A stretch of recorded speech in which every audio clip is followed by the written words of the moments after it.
Hello and welcome. I'm Tom Burges Watson. You are watching W News, broadcasting live from the Al Arabiya headquarters. These are our top stories. 2 Lebanese soldiers are killed, 3 others injured in an Israeli strike on an army outpost in the south of the country. This follows repeated Israeli strikes on UNIFIL outposts in which 2 UN peacekeepers have been injured. The fallout from Hurricane Milton continues to grow as the death toll rises to 16. More than 2.2 million people are left without power as officials continue to count the cost of the deadly hurricane. And with 24 days to go until Election Day, the former US President Barack Obama attacks Donald Trump and throws his support behind the Democrats' candidate, Vice President Kamala Harris. Well, Donald Trump will likely hit back when he holds a rally in Colorado later on today.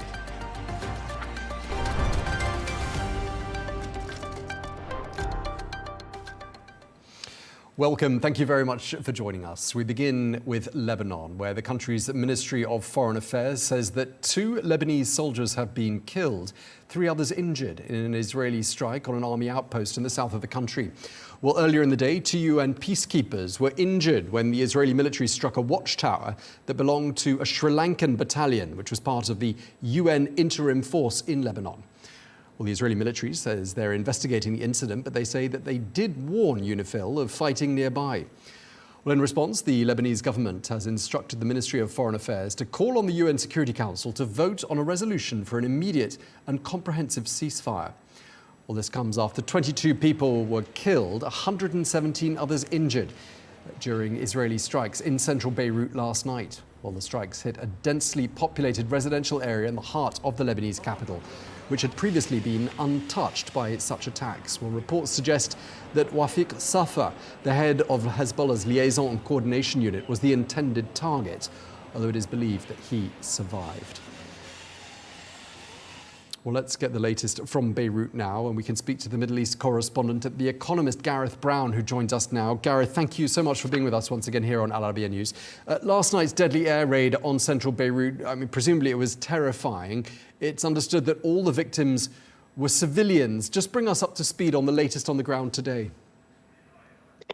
Well, it's a hugely significant development for 2 reasons. One, I think it fits with this wider pattern of the war spreading. The war is spreading outside of the south of Lebanon and out of those southern suburbs where we know Hezbollah has quite a lot of strength. So this was in an area, very close to downtown Beirut, not far from the French embassy, where, traditionally we wouldn't associate it with Hezbollah. So it's important in that regard. But I also think we have to look at the target, as you mentioned, Wafiq Safa. Now, what's interesting here, Wafiq Safa is not what you would call part of Hezbollah's military command and control. He's more related to, his Hezbollah's internal security apparatus within the country. And I think when we look at it in that regard, everything so far, these airstrikes which have been pummeling Hezbollah's leadership and took out not least Hassan Nasrallah himself, have been aimed at the military command and control. Now, perhaps this is the beginning of a change in Israeli strategy, which is not just focused on the battlefield and the war going on in the south, but is actually focused on degrading Hezbollah's, internal control capabilities, not just among their own population, but across Lebanon. Yeah, and he was also, wasn't he, Hassan Nasrallah's brother-in-law, if I'm not mistaken, as well. Lebanon's military says that an Israeli strike killed 2 Lebanese soldiers and wounded 3 others. We've also recovered reports of UN peacekeepers coming under fire. It really looks like this conflict is spiraling out of control at the moment. Yeah, I think it's very, very difficult for Israel to they've repeatedly said that this is a war against Hezbollah. It's not a war against the Lebanese state or the Lebanese people. But the reality is that it's very difficult for Israel to distinguish. We've seen a number of incidents, not just in the last 48 hours. This is the second time that Lebanese army soldiers have been killed. Now, Israel claims they're caught in the crossfire. Claims that the UN peacekeepers who were injured today were, given basically directions to get out of the way because they were fighting. They were fighting Hezbollah nearby. But that's not really how it works. The UNIFIL has a mandate from the UN Security Council. It's UNIFIL's commanders are in control of the forces' movements and distribution. But it seems there's probably going to be more incidents like this, especially as Israeli forces push deeper and deeper into Israel. And it's concerning not just for Lebanon, but I think for the international community. The Lebanese army is funded by the United States of America. It's a key part of American plans for stability in Lebanon, but across the region as well. Yeah, I'm just wondering how likely it is that important pieces of Lebanese infrastructure are going to be hit, because I know in previous conflicts, like the 2006 conflict, main bridges, main highways were struck.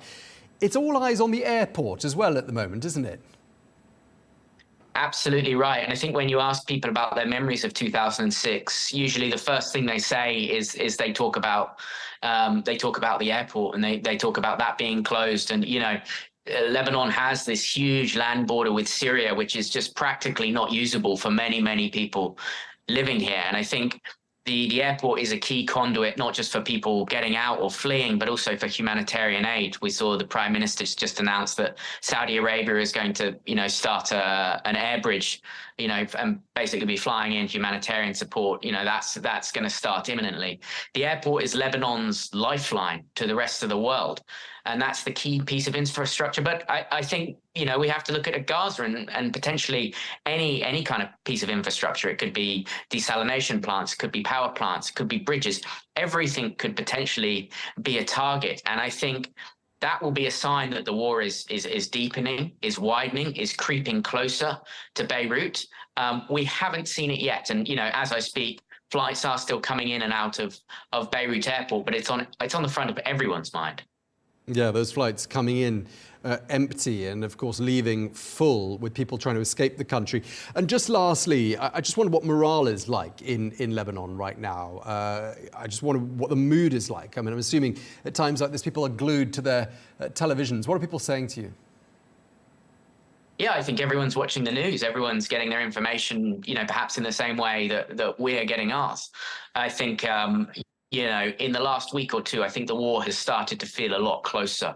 There was a certain distance, over the last however many months of, airstrikes happening in the south or in the Bekaa Valley. But frankly, that feels quite distant from Beirut. But now we're seeing more airstrikes in Beirut, and not just in the suburbs, in the city center. It feels like every day, every few hours, this war creeps closer and closer. And this complacency which had existed until about a month ago, there was this genuine belief, I think, with lots of the Lebanese that this wasn't going to escalate and it was going to be controlled. That's completely gone. And I think everyone in Beirut and beyond is now expecting this to get much worse before it gets better. Okay, Gareth Browne, Middle East correspondent for The Economist. Thank you very much indeed for bringing us the latest from Beirut. Well, for more, we can speak now to the former Special Envoy for Middle East Humanitarian Issues and a former US Ambassador to Lebanon between the years 1998 and 2001. Ambassador David Satterfield, thank you very much indeed for joining us here on Al Arabiya News. I just want to ask you, first of all, how you feel when you see the country that for the best part of 3 years you called home under bombardment once again. Well, my reactions to the present situation are multiple. First, any destruction of elimination of Hezbollah's terrorist leadership is to be welcomed. They have blood, all of them, on their hands, US and many other countries as well, in addition to Israeli.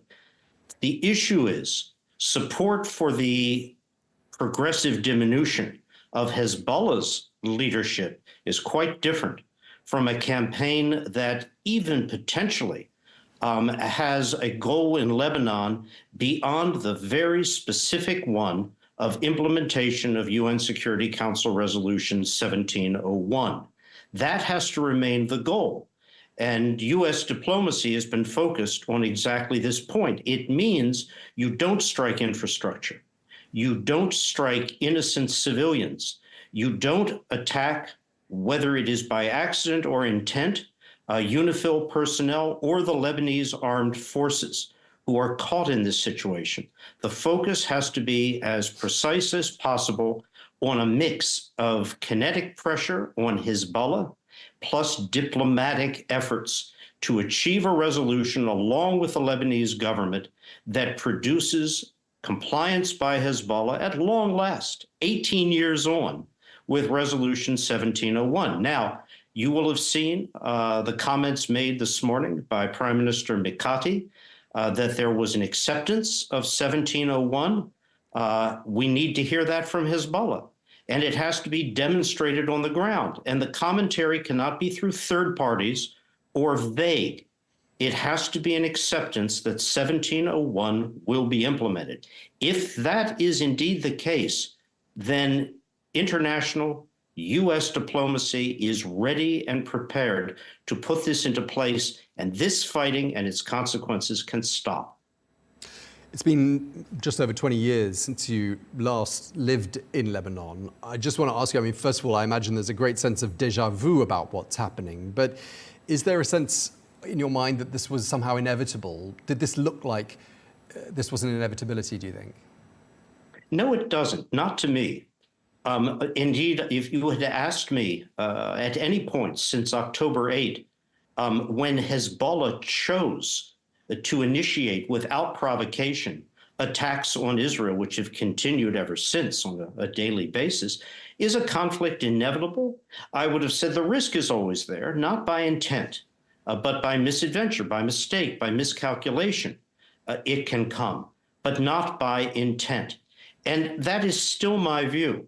This is a very dangerous situation. It's a very risky situation involving Iran and Hezbollah's internal calculations.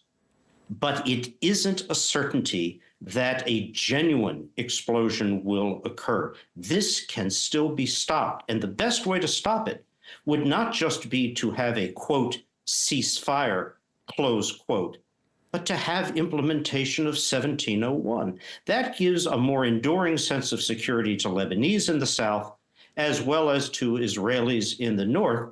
And it could open the door to a political step, which has eluded Lebanon for the past 2 years, which is the election of a president. Hezbollah's grip on the political system in Lebanon has prevented, along with other factors, such an election. Perhaps now is the moment, certainly it's something the French, the US governments are talking about, to try to advance that concept. But the first thing that must be done is to put an end to this fighting through implementation of 1701. But would that necessarily bring an end to the fighting, given that, you know, we're seeing time and time again Israel appearing to disregard what its allies, in particular those in the Biden administration, are asking it to do? I think we should have every reason to believe that if there were to be genuine acceptance by Hezbollah in a formal sense of Security Council Resolution 1701, which requires a withdrawal of Hezbollah's armed elements north of the Litani River, that if that were in fact to happen, our expectation internationally would absolutely be this fighting would stop. We were just hearing from a correspondent on the ground there in Beirut. 22 people were killed overnight in those Israeli strikes, all of them civilians, we understand. Do you think Lebanon's heading the same way as Gaza? The commentary from the highest levels of the U.S. government and others on exactly that point has been pretty stark, pretty crisp. No, we reject absolutely any equivalency between the thoroughly disastrous situation today in Gaza and any such outcome in Lebanon. That is not something which should happen. It is not something which needs to happen. It would not be an outcome which I think anyone in the international community, including the United States, would or could support. Ambassador, we heard today from the head of UNRWA, Philippe Lazzarini, referring to the situation in northern Gaza. He says there's no end to the hell there. Hell's the right word, isn't it? I think it's a very appropriate word. And I would extend it to the situation of the 1.7, 1.8 million Gazans, and now confined to perhaps 15% of the total territory of Gaza in the so-called Mawasi area. It is thoroughly miserable. It is not static. It is deteriorating, and winter is coming. And with that, the critical need for shelter, that's a need that has never been met, as well as for appropriate medical, sanitary, and other humanitarian services. Again, they're not present. The situation cannot be sustained as it is. It will grow increasingly worse. Ambassador David Satterfield, thank you very much indeed for speaking to us here on Al Arabiya News. Thank you.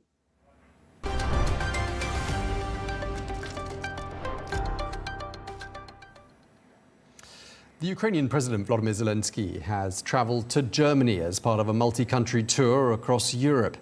Well, Zelensky is expected to meet the German Chancellor Olaf Scholz and press him for access to long-range missiles. That's something that Scholz has refused to do so far. Well, from Berlin, here's our very own Trent Murray.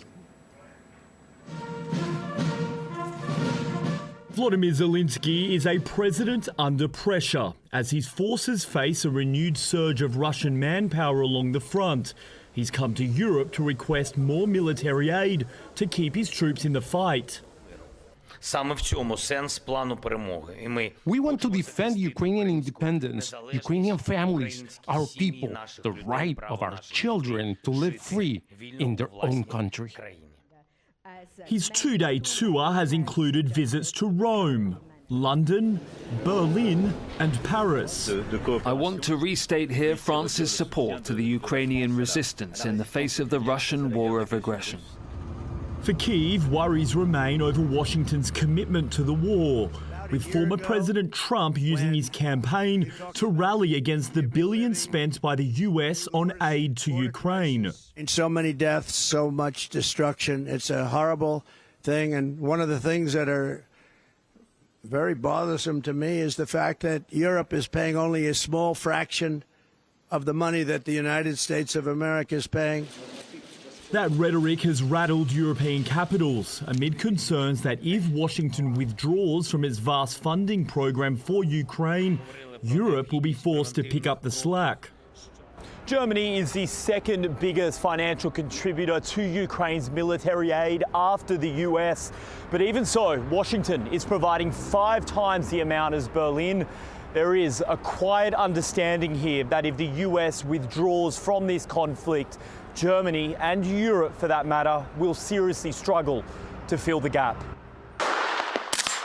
And while Ukraine's allies have handed over tanks, ammunition, air defence and even fighter jets, hesitation still exists over some weapons. Zelensky has long called for Germany to supply long-range missiles to strike deep in Russian territory, something Chancellor Scholz continues to refuse. Lieber Volodymyr, Deutschland steht weiterhin fest. Dear Vladimir, Germany continues to stand firmly on the side of Ukraine. For almost 1,000 days, Putin's Russia has been waging its merciless war of aggression against your country. The heroism and bravery of Ukraine cannot be honoured enough.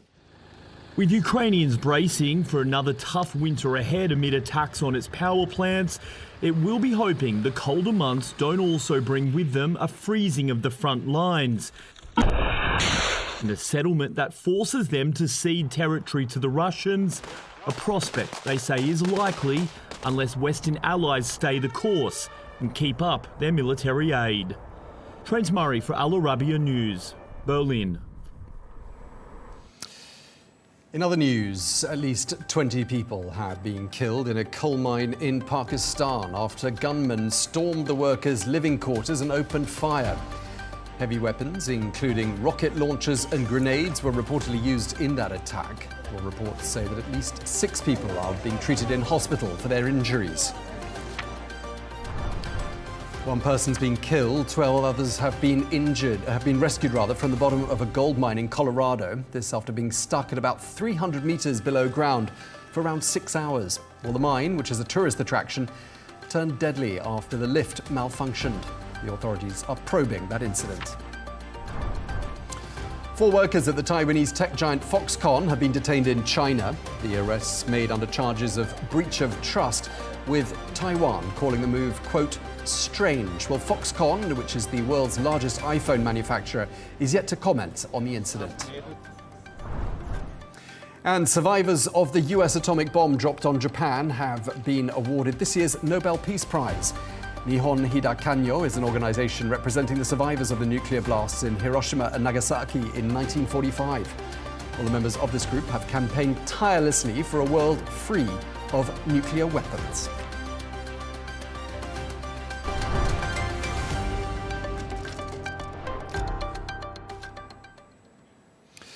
To the United States now, where a massive cleanup operation continues in Florida, following on from the deadly Hurricane Milton, which roared through the state. At least 16 people were killed after this. The fifth most intense Atlantic hurricane on record devastated parts of Florida. Well, the full extent of the damage still isn't clear, but it's estimated that insurers could face a bill of up to $100 billion. Well, let's get more on the ground with Mark Robinson, who is presenter on the Weather Network and also former co-host of The Storm Chasers, a TV show there in the US. Thank you so much for being with us once again, Mark. Tell us where you are, what's going on around you. And I think it's fair to say, isn't it, that, there was serious damage, there were losses of life, but this was not the worst case scenario that many people had feared. Yeah, absolutely was not the worst case scenario. The storm, the center of the storm went just south of Tampa Bay. And that meant that the storm surge hit places like Sarasota, Punta Gorda, Port Charlotte, south of the main urban area. If it had gone into Tampa Bay, we're looking at 15 feet of water being funneled up into the city itself. And that would have turned this from a huge disaster to a gargantuan disaster. But as it happens now, I'm actually traveling from Tampa towards Orlando, and you can sort of see a lot of things going on behind me. And that would be all the people moving from Orlando back towards Tampa. I mean, the roads are just jammed. Everybody is hunting for gas at this point. You can see behind me, the gas pumps still wrapped here. There's just a few spots that do have both power and gas. But the cleanup definitely beginning, but this is going to take a very long time to get life back to normal in this part of Florida. And just talk us through the scale of the damage. And do you think it's fair to say the worst of the damage actually came from the wind rather than from water? That's a good question. At this point, a lot of the damage that I've seen has been from the wind damage and flooding damage. The storm surge, we're still sort of assessing some of the damage that's been done along the coast. It often takes a couple of days to really get a good handle on the amount and locations of where that damage is. So that's going to begin now. You're going to start to see more and more information coming out about the different areas of damage. But we can sort of say, that southern areas, the Punta Gorda, Port Charlotte area, that took the waves, that took the surge. Tampa, that one took the wind damage and the rain and the flooding. So lots of flooding issues in that area. But no matter where you are along that west coast, you're dealing with difficulties, especially now with everybody moving around. We were at our hotel last night. They didn't have food. They basically ran out of food because they hadn't got any shipments in 5 days. So that's the kind of issues that you're going to be dealing with for quite a while. And it'll probably take a few weeks to get things back to normal. And right now, my fingers are crossed that hurricane season is finished for Florida. Yeah, it's going to take quite a few weeks. It's also going to take quite a few billion US dollars. I mean, some very big numbers being discussed about what the cost of getting life back to normal there is going to be. Oh, yeah. I mean, whenever you get a sort of a disaster on this scale, the amount of resources that have to be poured into getting things back to some semblance of normal is always absolutely staggering. If you think about something like Hurricane Katrina, that was $200 billion, in 2005 to get that city back up and running, and it is still not back to normal. So that's the kind of thing that you're dealing with when you have a disaster on the scale of a hurricane, cyclone, typhoon. It hits such a large area. Just one slightly unusual question I wanted to put to you. I mean, there's a lot of misinformation doing the rounds about this severe weather system. There are quite a few conspiracy theories doing the rounds as well. What are the sort of things you're hearing? Perhaps some of the stranger things you've heard during the last couple of days? I mean, I laugh. It's a serious situation, but I do laugh because, yeah, these conspiracy theories come out every single time. There's been lasers that move it. One political party has controlled the storm to go into another political party's territory. These are the kind of things that come up all the time. I think it's just because people like to think somebody's in charge, that somebody is doing something, and it's not just random nature. And this is just how our planet works. And I think that scares people. But this is actually just how our planet works. Okay, well, thank you very much indeed for sharing all of that with us. We really appreciate it. Mark Robinson, Weather Network presenter. Thank you so much indeed. My pleasure.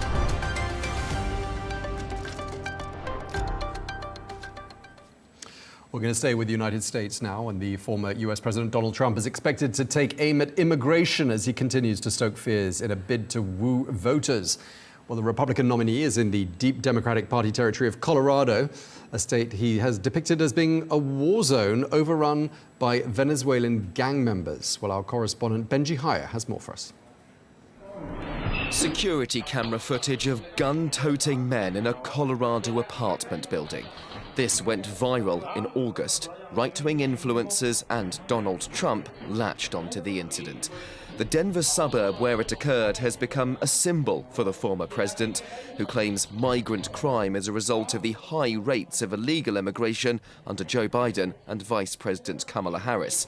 Now, Trump is taking his rhetoric to this very city, holding an immigration-focused rally on Friday and bringing a community of migrants under intense scrutiny. It's so frustrating to see that they're afraid for their safety. You have people who are now, because the locations are so publicized, you have folks in cars that have driven past with guns threatening to kill all of the Venezuelans.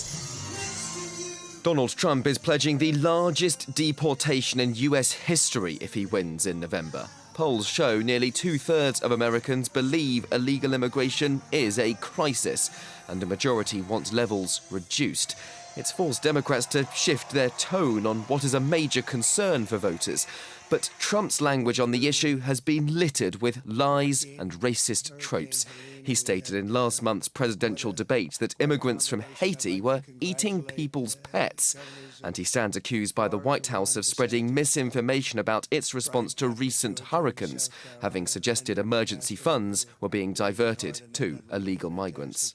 The federal government, on the other hand, has not done what you're supposed to be doing. In particular, with respect to North Carolina, they've let those people suffer unjustly. Trump was in Michigan last night. His rival Kamala Harris partook in a town hall discussion in Las Vegas on Spanish-speaking television, before holding a rally in Arizona, another swing state.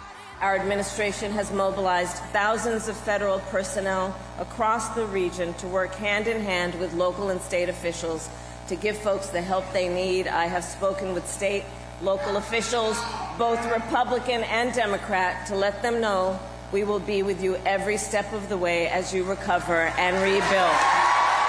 Whilst in Pennsylvania, the key election battleground, a ringing endorsement from a familiar face. The idea of intentionally trying to deceive people in their most desperate and vulnerable moments.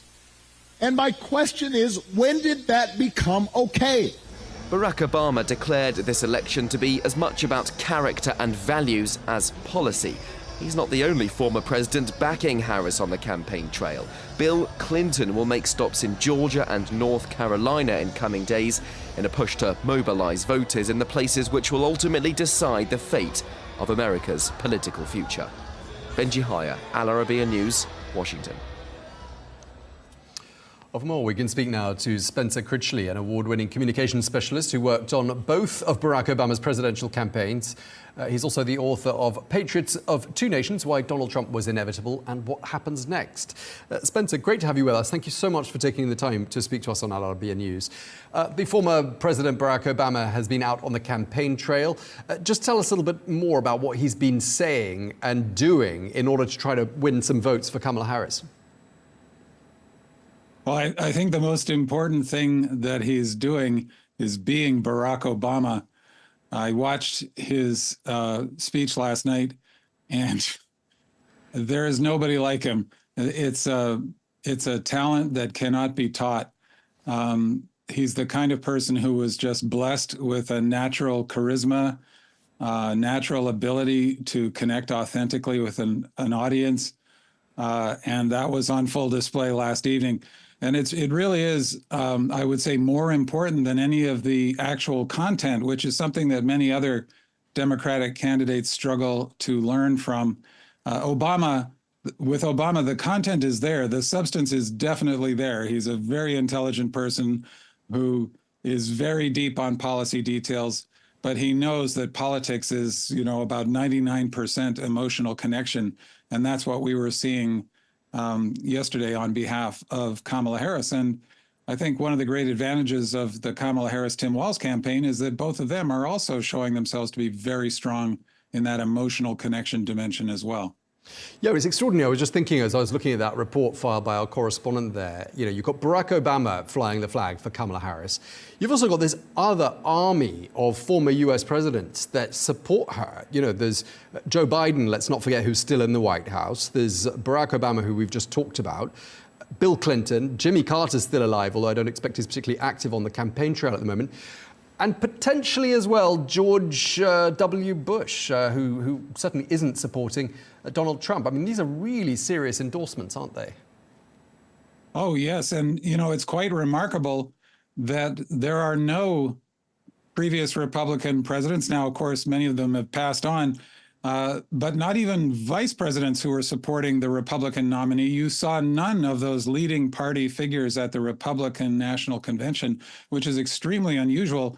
And instead, you see hundreds of Republicans, including more than 700 senior national security officials of both parties, speaking out against Donald Trump, and not just opposing him politically, but warning the country of the grave danger he represents to democracy and to national security.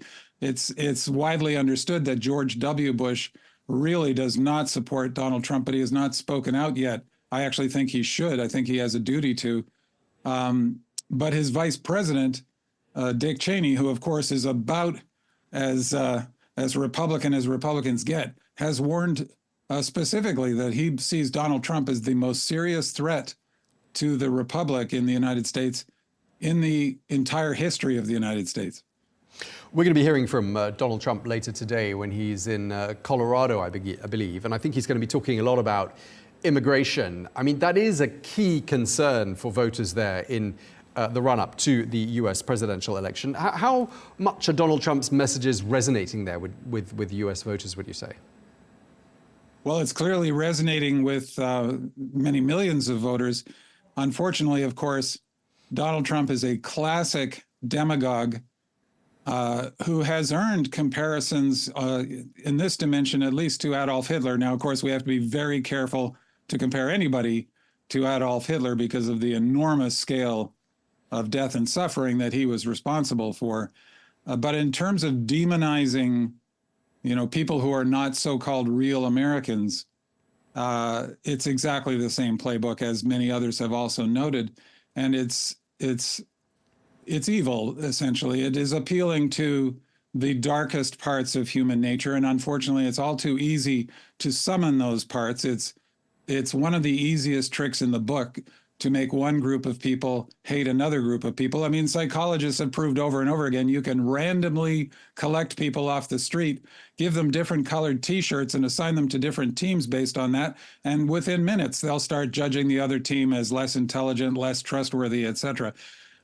There is a legitimate immigration issue in the United States, which reasonable people of good faith can discuss, and which people of both parties have actually been trying to solve, most recently with a bipartisan bill that Donald Trump torpedoed because he wants the issue. He doesn't want the solution. And meanwhile, he's saying just the most hateful and increasingly ugly and hateful things about immigrants. And this in a country that would not exist without immigrants and that is built on immigration. It's one of the greatest things about the United States when it's living up to what's best about the United States is that, haltingly and uncertainly, for sure, over the centuries, it has welcomed immigrants, and immigrants have built this country. There actually is no American culture without immigrants. There's no such thing as American culture without immigrants. It's made up of the contributions of many cultures. Yeah, I mean, despite everything you said about Donald Trump, the race is extremely tight. And, the polls, I don't know, you tell me what the polls are saying at this particular stage.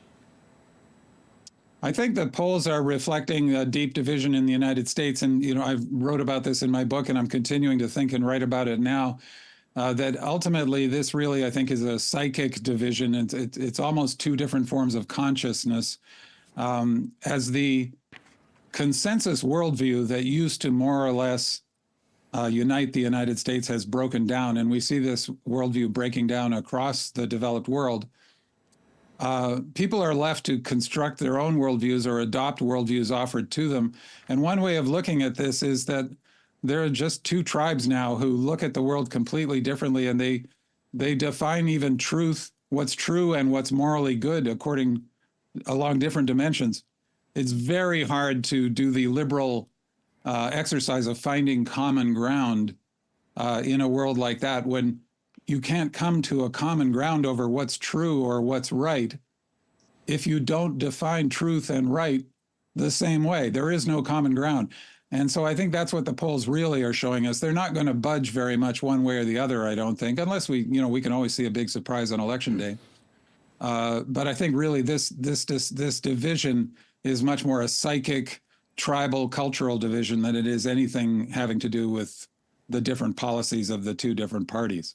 Okay, well, I'm afraid we're going to have to leave it there. We're out of time, but it's been great speaking to you. Spencer Critchley, thank you very much indeed for joining us. My pleasure. Thank you.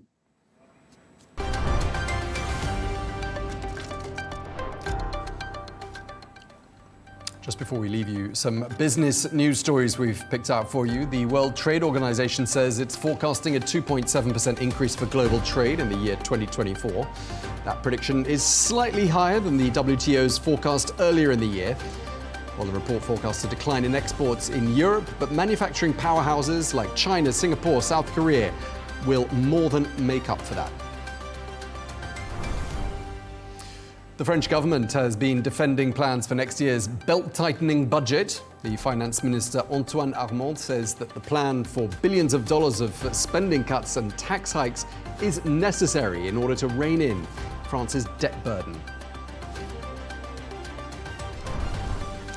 And driverless Teslas in 3 years from now? Well, that's Elon Musk's hope as he debuts the EV maker's latest self-driving vehicle, the Cybercab. Well, departing from conventional designs, the Tesla car will charge wirelessly. It has no pedals.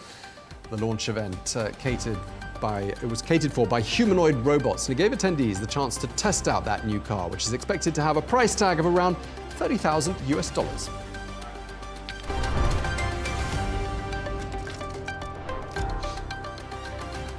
Let's get a reminder of our top stories here on Al Arabiya News. 2 Lebanese soldiers are killed, 3 others injured in an Israeli strike on an army outpost in the south of the country. This follows repeated Israeli strikes on UNIFIL outposts in which 2 UN peacekeepers have been injured.